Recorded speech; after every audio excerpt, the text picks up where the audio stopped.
Cinema cinema cinema ಅಂದ್ರೆ gimmick ಅಲ್ಲ. Gimmick ಮಾಡೋರ್ಗೆ ಇಲ್ಲಿರೋಕ್ಕಾಗಲ್ಲ. ಈ ಕಲರ್ಫುಲ್ ದುನಿಯಾದಲ್ಲಿ ನಡೆಯೋ ಕಸರತ್ತೆ ಹಂಗೆ. ಇಲ್ಲಿ ನಡೆಯೋ ಕರಾಮತ್ತುಗಳನ್ನ ಕಂಪ್ಲೀಟ್ ಆಗಿ ಕಂಡು ಹಿಡಿಯೋದೇ ಕಷ್ಟ ಕಣ್ರಿ ಅಂತೀರಾ? No worries. ಅದಕ್ಕೆ ಅಂತಾನೆ ನಾವಿದೀವಿ. ತಿಳ್ಕೊಳ್ಳೋ ಕ್ಯೂರಿಯಾಸಿಟಿಲಿ ನೀವಿದ್ದೀರಿ. ಇದಕ್ಕಿಂತ ಮತ್ತಿನ್ನೇನ್ ಬೇಕಲ್ವಾ? Heartly welcome to Cini Samaya. ನಾನ್ ಶಿಲ್ಪಾ. ಗೊಂಬೆಗಳ ಲವ್ ಮೂಲಕ ಎಮೋಷನಲ್ ಆಗಿ ಜನರನ್ನು ಸೆಳೆದಿದ್ದ ನಿರ್ದೇಶಕ ಸಂತೋಷ್ ಈಗ ಫುಲ್ ಮಾಸ್ ಮೂಡ್ ನಲ್ಲಿದ್ದಾರೆ. ದಾದಾ ಈಸ್ ಬ್ಯಾಕ್ ಅಂತ ಹೊಸ ದಾದಾನನ್ನ ಸ್ಯಾಂಡಲ್ವುಡ್ಗೆ ಪರಿಚಯ ಮಾಡ್ತಾ ಇದ್ದಾರೆ. ವಿಶೇಷ ಅಂದ್ರೆ ತಮಿಳಿನ ಖ್ಯಾತ ನಟ ಪಾರ್ಥಿಬನ್ ಈ ಚಿತ್ರದ ಮೂಲಕ ಕನ್ನಡಕ್ಕೆ ಡೆಬ್ಯೂ ಮಾಡಿದ್ದಾರೆ. ಸದ್ಯ ದಾದಾ ಈಸ್ ಬ್ಯಾಕ್ ಶೂಟಿಂಗ್ ಭರದಿಂದ ಸಾಗಿದ್ದು ಸಂತೋಷ್ ಅಂಡ್ ಟೀಮ್ ಸಖತ್ ಎಕ್ಸೈಟ್ ಆಗಿದೆ.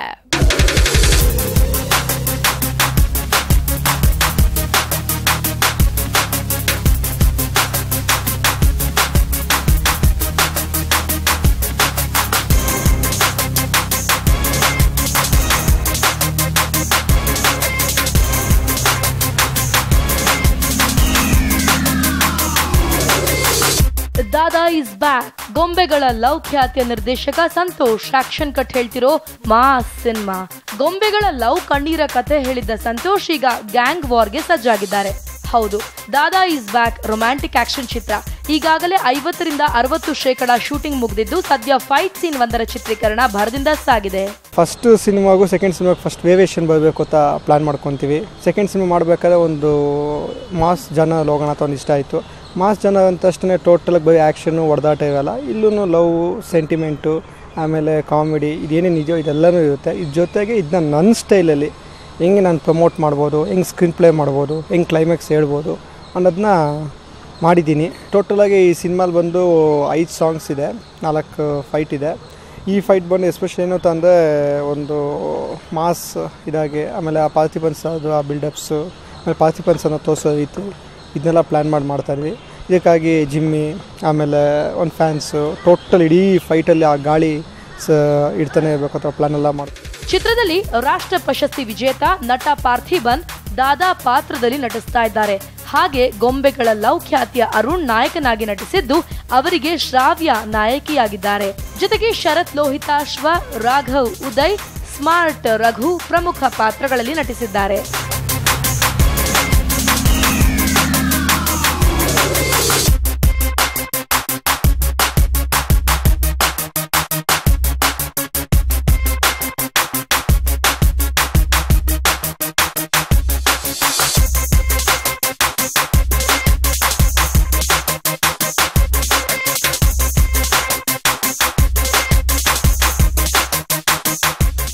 ಪಾತ್ರ ದಾದಾ ಹಿಂದೆ ಇರುವಂಥ ಹುಡುಗರು, ನಾನು ಮತ್ತು ನಮ್ಮ ಫ್ರೆಂಡ್ ಅಜಯ್. ದಾದಾ ಹಿಂದೆ ಇರುವಂಥ ಹುಡುಗರು ರೈಟ್ ಆ್ಯಂಡ್ ಲೆಫ್ಟ್ ಹ್ಯಾಂಡ್. ಆ ಕ್ಯಾರೆಕ್ಟ್ರೇಷನ್ ಹಂಗೆ ಮಾಸ್ ರೀತಿ ಅಪಿಯರೆನ್ಸ್ ಆಗುತ್ತೆ. ಒಂದು ತುಂಬ ಒಳ್ಳೆ ಕ್ಯಾರೆಕ್ಟ್ರೇಷನ್. ಲವರ್ ಆಗು ಮಾಡ್ತಿದ್ದೀವಿ, ಮತ್ತು ಫೈಟು ಆ ಥರದ್ದು. ದಾದಾ ಹಿಂದೆ ಒಬ್ಬ ರೈಟ್ ಹ್ಯಾಂಡ್ ಹೆಂಗಿರ್ತಾನೆ ಆ ಥರದ್ದು ಒಂದು ಕ್ಯಾರೆಕ್ಟ್ರೇಷನ್ ತುಂಬ ಚೆನ್ನಾಗಿ ಕ್ಯಾರೆಕ್ಟ್ರನ್ನ ವರ್ಕ್ ಮಾಡಿದ್ರು ಡೈರೆಕ್ಟ್ರು. ಕಣ್ಣಿಗೆ ಲೆನ್ಸು, ಈ ಥರ ಗೆಟಪ್ಪು, ಶಾರ್ಟ್ ಕಟ್ಟಿಂಗು ಅದೆಲ್ಲ ತುಂಬ ವರ್ಕ್ ಮಾಡ್ಕೊಂಡಿದ್ರು. ಅದೇ ಥರನ ಪ್ರಿಪೇರ್ ಮಾಡಿ ಇವತ್ತು ಕ್ಯಾಮ್ರಾ ಮುಂದೆ ತಂದುಬಿಟ್ಟಿದ್ದಾರೆ.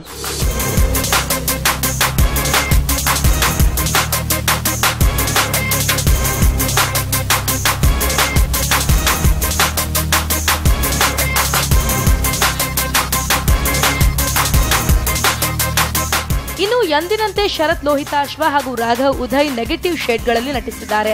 ದಾದಾ ಪಾರ್ಥಿಬನ್ ಅವರದೊಂದು ಗ್ಯಾಂಗ್ ಆದ್ರೆ ಶರತ್ ಲೋಹಿತಾಶ್ವ ಅವರದ್ದು ಎದುರಾಳಿ ಗ್ಯಾಂಗ್. ಈ ಎರಡೂ ಗ್ಯಾಂಗ್ಗಳ ನಡುವಿನ ಫೈಟ್ ಸೀನ್ ನ ಶೂಟಿಂಗ್ ಇತ್ತೀಚೆಗಷ್ಟೇ ಆನಂದ್ ರಾವ್ ಸರ್ಕಲ್ ಸಮೀಪ ನಡೆಯಿತು.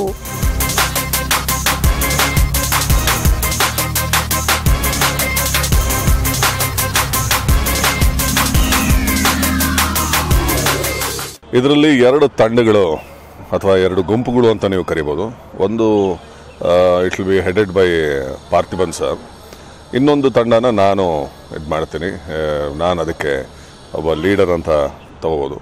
ಸೊ ಇಡೀ ಸಿನಿಮಾ ಅವರ ಮತ್ತು ನಮ್ಮ ಗುಂಪಿನ ನಡುವೆ ಆಗುವಂಥ ಒಂದು ಸಂಘರ್ಷ. ನಾನು ಇದು ಇಡಿಯಾಗಿ ಒಂದು ಈ ಚಿತ್ರನ ಸ್ವಲ್ಪ ಈ ಭೂಗತ ಲೋಕದ ಬಗ್ಗೆ ಮಾಡ್ತಾ ಇದ್ದಾರೆ ನಿರ್ದೇಶಕ ಸಂತೋಷ್.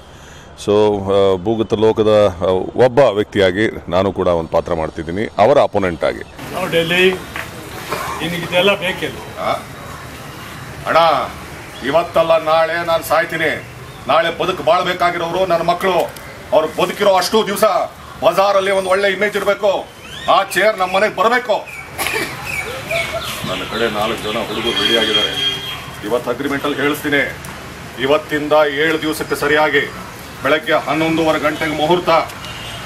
ಅವನ ಅಗ್ರಿಮೆಂಟಲ್ಲಿ ಎಷ್ಟು ಜನ ಸೇರಿಸ್ಕೊಳ್ಳಿ. ನಾನು ನಾರ್ಮಲಿ ಅದೇ ಥರ ನೆಗೆಟಿವ್ ಇರೋಲು ತುಂಬ ಚೆನ್ನಾಗಿದೆ. ಒಂದು ಒಳ್ಳೆ ಸಬ್ಜೆಕ್ಟ್ ಇಟ್ಕೊಂಡ್ಬಂದಿದ್ದಾರೆ. ಗೊಂಬೆಗಳ love after Dada is back cinema. ಸಂತೋರು ತುಂಬ ಒಳ್ಳೆ ಲೈನ್ ಇಟ್ಕೊಂಡಿದ್ದಾರೆ.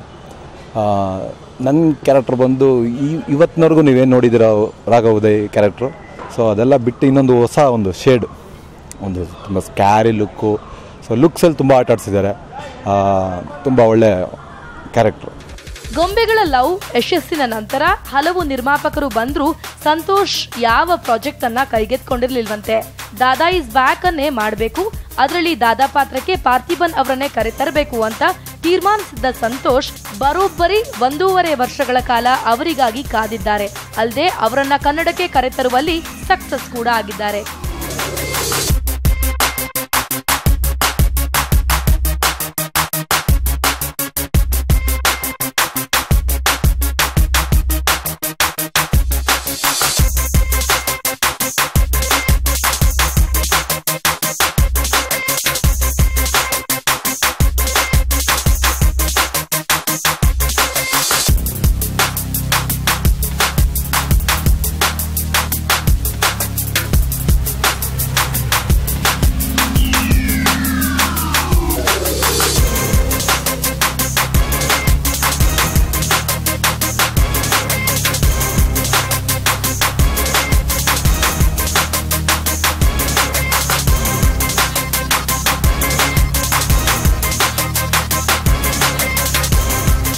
ಮೀಸೆ ಬಂದಕ್ಕೆ ಮಾತ್ರಕ್ಕೆ ಈಲಿ ಹುಲಿ ಆಗೋಲ್ಲ. That is a dialogue I acted in the first shot. Dada, again, it's my routine role only. From my first film, I am doing, keeping this big mustache, always shouting, heroism. All heroism in this film. And there are few twists and turns in the film which audience will not expect. So many turns in the character and the script also. So that I liked it. ಹೀಗೆ ದಾದಾ is back ಚಿತ್ರದ shooting ಭರದಿಂದ ಸಾಗಿದೆ. ಎಲ್ಲವೂ ಅಂದ್ಕೊಂಡಂತೆ ಆದ್ರೆ ಚಿತ್ರ ಇದೇ August ಅಥವಾ September ಹೊತ್ತಿಗೆ ತೆರೆಗೆ ಅಪ್ಪಳಿಸುತ್ತೆ.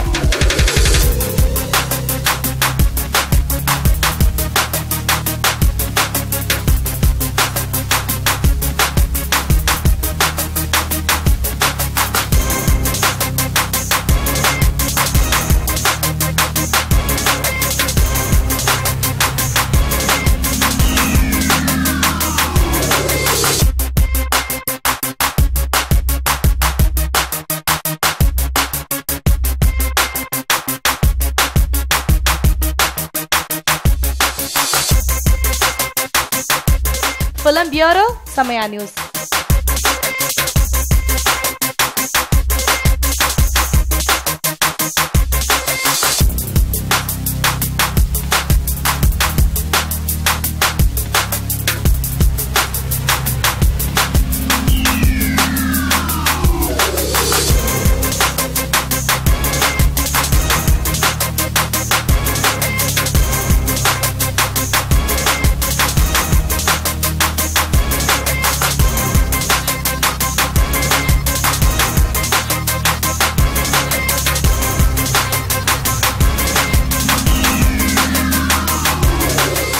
ಸಿನಿ ಸಮಯ ಮುಂದುವರಿಯುತ್ತೆ ಚಿಕ್ಕದೊಂದು ಬ್ರೇಕ್ನ ಬಳಿಕ.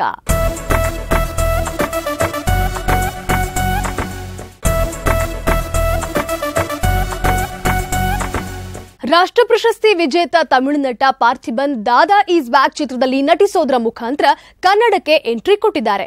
ಇನ್ನು ಸಾಕಷ್ಟು ಏಳು ಬೀಳುಗಳನ್ನ ಕಂಡಿರೋ ನಟ ಪಾರ್ಥಿಬನ್ ಅವರ ಸಿನಿ ಜರ್ನಿ ಹೇಗಿತ್ತು, ನಟ, ನಿರ್ದೇಶಕ, ನಿರ್ಮಾಪಕನಾಗಿರೋ ಪಾರ್ಥಿಬನ್ ಏನ್ ಹೇಳ್ತಾರೆ, ಬನ್ನಿ ಅವ್ರ ಮಾತಲ್ಲೇ ಕೇಳೋಣ. ಸಿನಿಮಾ ರಂಗದತ್ತ ಒಲವು ಹೇಗೆ ಪ್ರಾರಂಭ ಆಯಿತು? Namaste to the viewers of Samaya channel. My uncle was driver, car driver in a production company. I used to go and see the shootings. those days when I was studying in 5th standard, 6th standard. At the time I was attracted by the heroes, the Banda, the the fame of the artist, everything. But I have no background. Once I finished my studies, I was not able to go to the college because of the financial situation in my family. So I don't know what to do. I went to the theatre first. Our great Shivaji Ganesan and all, they all came from the theatres only. So I thought, if I go to the theatre, then I can easily come to films. ನಿಮ್ಮ ಚಿತ್ರರಂಗದ ಕನಸಿಗೆ ಮನೆಯವರು ಬೆಂಬಲವಿತ್ತಾ? Actually, I should support my family. That was the situation. But that is the greatness of my father. He didn't say, if you go to a job, earn some 500 rupees per month, it will be useful for our family. He didn't say that. What is your dream? You want to become an actor? Do it. That is the support of my father. ರಂಗಭೂಮಿಗೆ ಹೋಗೋದಕ್ಕೆ ಕಾರಣ ಏನು? Our great Shivaji Ganesan and all, they all came from the theatres only. So I thought, if I go to the theatre, then I can easily come to films. But my theatre shows are performed in out of city only, not in Chennai. So no directors, no producers can see my performance. So after a few years, then only I realized it's waste of time.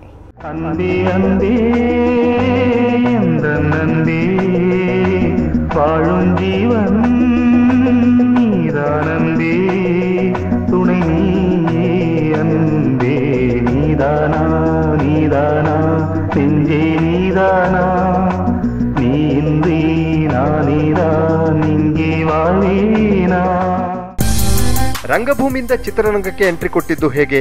At the time, parallelly, Mr. Bhagiraj, he also wants to become a hero, but he tried in a different way. He became an assistant director to Mr. Bharati Raja. Then he became a hero. So I wanted to follow his footstep. So then I went and asked him, I want to work with you as an assistant director. Then my first film was Davani Kanavugal with Mr. Bhagiraj. In that film, I did a role as a postman. Lot of appreciation for that role in all the magazines and all. Struggle ಮಾಡ್ತಲೇ super hit ಕೂಡ ಆದ್ರೆ. The great Sridhar called me to act in his film as hero. I said no, I'm not interested in acting. Now I want to become a director. So that was the thing. Then after I came from Mr. Bhagiraj, I want to direct film. I made a script. No heroes in the industry accept that script because it is a negative shade of a hero. So then I don't know what to do. Then I become that hero. That was my first film, Pudhiya Padai. It was released in 1989. கண்ணடிச்சா கல்லெடுப்பேன் செவப்பு மூஞ்சிக்காரி பாரடி மாமே ஆரடி கல்லெடுத்தா கண்ணடிப்பேன் கருப்பு மூஞ்சிக்காரா பாரையா அழகு தேரையா காசு கேத்த குட்டிதான் நீ கள்ளு கேத்த புட்டிதான் தொட்டு பாரு கெட்டிதான் இது துட்டு கேத்த ரொட்டிதான் சோக்குதா ஏகே டான்ஸரா. ನಿಮ್ಮ ಮೊದಲ ಚಿತ್ರ ಪುದಿಯ ಪಾದಯ ಅನುಭವ ಹೇಗಿತ್ತು?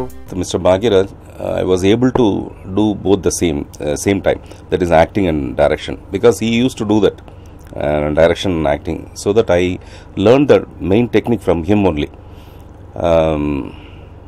So it was not a big problem, but the budget constraint was the biggest challenge for me those days. Those days it was taken in 38 lakhs, the whole film. But it collected more than 2 crores. Now now it will be like 20 crores. So the budget constraint is the biggest challenge when I was do that first film. A lot of challenges, but somehow I managed to do that film. ಪುದಿಯ ಪಾದಯಿ ನಂತರ career ಹೇಗೆ ಬದಲಾಯಿತು? Not only that time, even now I am a struggler to reach my dream. So from 80, not actually 81, it is actually from 84 or 85. In the beginning I told you I was in the stage, then I became an assistant director. When I became an assistant director, then I was fully charged. I had a hope that I will become a director. A different kind of director. That is the how much I charge in that stage. So after I came from Bhagiraja, again I struggled for 2 years before my first film. After my first film, in the first film I got national award as well as a commercial hit. After that I want to get the national award. Every year I am struggling. After 10 years only I got the second national award. Still now I am struggling to get a national award, third national award. Actually this year it was very close to this thing. My previous film, Kadai Tare Kadai Vasanam Ekam, that is story, screenplay, dialogue, direction, that is the title of the film. It was the most expected film for a national award. Somehow it missed. So I am struggling to get that national award next year. So struggling is continuously going on. மாமனுக்கு ஞானமடி மாலை தந்த நேரமடி மாமனுக்கு ஞானமடி ஒன்ன விட்டா கண்ணே எனக்கு உறவு வேறில்ல பச்சை பிள்ளை அழுதுச்சுன்னா பாட்டு பாடலாம் இந்த மீச வச்ச குழந்தைக்கும் பாட்டு போதுமே. ಭಾರತೀಯ ಕಣ್ಣಮ್ಮ ಚಿತ್ರದ ನಟನೆಗೆ ನಿಮಗೆ ರಾಜ್ಯ ಪ್ರಶಸ್ತಿ ಕೂಡ ದೊರೆಯಿತು. Mr. Cheran is the director of that film. It was his first film. Almost all the first film directors used to work with me. Mr. Cheran, Mr. Tangar Bachchan, like so many directors. Before that I used to do all negative kind of roles in my films. Negative and positive, villain kind of things. But in Bharati Karma it was a straight hero character. Out and out a straight hero.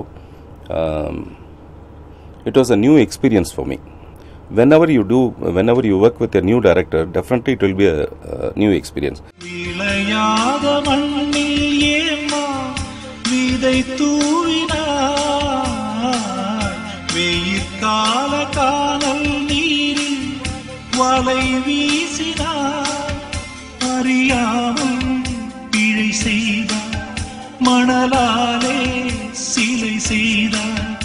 அடி பாரதி கண்ணம்மா இது பாழ்பட்ட மண்ணம்மா. ನಿಮಗೆ ಎರಡನೇ ರಾಷ್ಟ್ರ ಪ್ರಶಸ್ತಿಗೆ ಕಾರಣವಾದ house full ಬಗ್ಗೆ ಹೇಳಿ. Yeah, I produced that film. I directed and I acted that film as an old man, like 70 years old. Nobody like our MGR, Shivaji Ganesan, Sharath Kumar, Vijaykanth, whoever do the old character in the film, they will parallelly do that young also. Then only the public will not think that he's really old. Generally it was there before my Houseful. But my idea is I wanted to do that old man. That younger portion I gave the opportunity to Mr. Vikram. He did that role, that young role in that film. And even now it's a very good film. See, I produced that film. I lost almost 1 crore in that time, in 1999.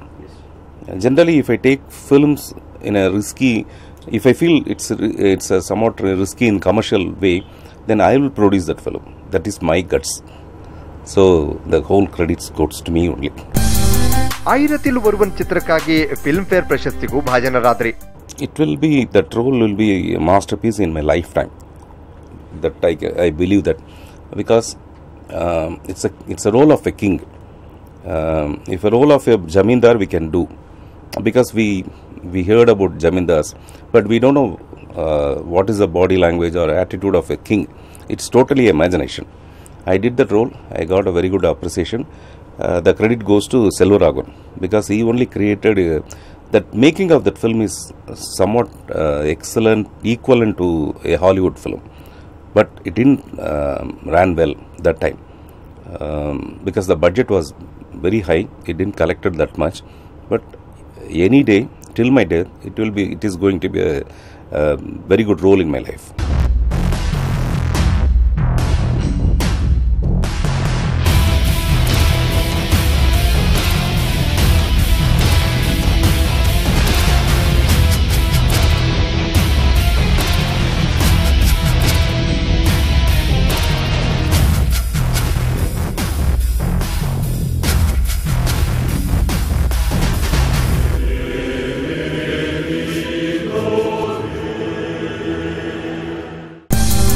ಇದುವರೆಗಿನ ಜರ್ನಿಯನ್ನೊಮ್ಮೆ ಹಿಂತಿರುಗಿ ನೋಡಿದ್ರೆ ಹೇಗನ್ಸುತ್ತೆ?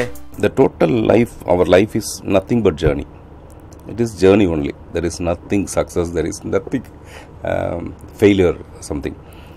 So all these days I enjoyed, and what is my dream, I am doing this.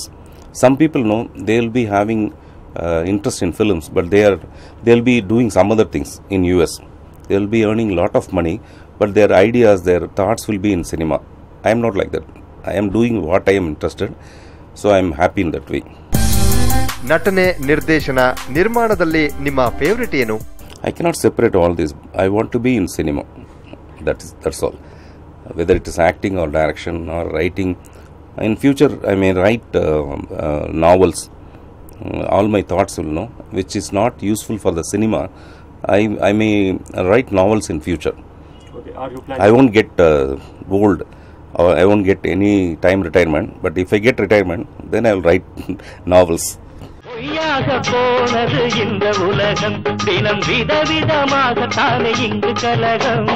செய்யாலே அபிஷேகம் உனக்கு செய்வோம், செய்யாலே அபிஷேகம் உனக்கு செய்வோம். மெய்வாழ ஐயா உன் அருள் வேண்டுமே, மெய்வாழ ஐயா உன் அருள் வேண்டுமே. சாமியப்பா வந்தோமப்பா, ஐயப்பா சாமி ஐயப்பா, ஐயப்பா சாமி ஐயப்பா. ನಿಮಗೆ ಕನಸಿನ ಪಾತ್ರ ಅಂತೇನಾದರೂ ಇದೆಯಾ? No, every night dreams comes. Every day the dreams becomes changing. Once we reach the dream, no, again we are dreaming. Again we are aiming for the other dream to come true. Like that, always the dreams are. Latest I saw that film Whiplash. It's a national Oscar award film. Whiplash, that's best supporting actor. That film, that actor acted. When I saw that film, no, I want to do this character like that. So whichever is very tough to perform, I wanted to do that role. ನಿಮ್ಮ upcoming ಪ್ರಾಜೆಕ್ಟ್ಗಳ ಬಗ್ಗೆ? I am doing 3 films in Tamil, one with Surya, one with Dhanush, and one with Vijay Sethupathi, and I have 3 scripts ready on my hand for direction. Okay. When the producer fixed, then I will start my shooting. So this year 3 Tamil films acting and 1 Kannada film acting and 1 direction film will be released this year in 2015. ಈ ಬಣ್ಣದ ಲೋಕದಲ್ಲಿ ಇವತ್ತು 0 ಇರೋರು ನಾಳೆ hero ಆಗ್ಬಿಡ್ತಾರೆ. ಮುಂಜಾನೆ tar road ನಲ್ಲಿ ನಡೀತಾ ಇರೋರು ಸಾಯಂಕಾಲ ಸ್ಟಾರ್ ಆಗ್ಬಿಟ್ಟಿರ್ತಾರೆ. ಹೀಗಿದ್ಮೇಲೆ ಈ ಇಂಡಸ್ಟ್ರಿಯ ಇಡೀ ಸುದ್ದಿ ಸಂಚಲನನೂ ಕೂಡ ಹಂಗೆ ಆಗಿರುತ್ತೆ. ಅವೆಲ್ಲವನ್ನು ನೀವು ಕೊಂಚವೂ ಮಿಸ್ ಆಗದೆ ಇರೋ ಹಾಗೆ ಬಂಚಲ್ ನೋಡ್ಬೇಕು ಅಂದ್ರೆ ಜಸ್ಟ್ ಕೀಪ್ ವಾಚಿಂಗ್ ಸಿನಿ ಸಮಯ. ಸಮಯ ಸಮಾಚಾರ ನಿರಂತರ.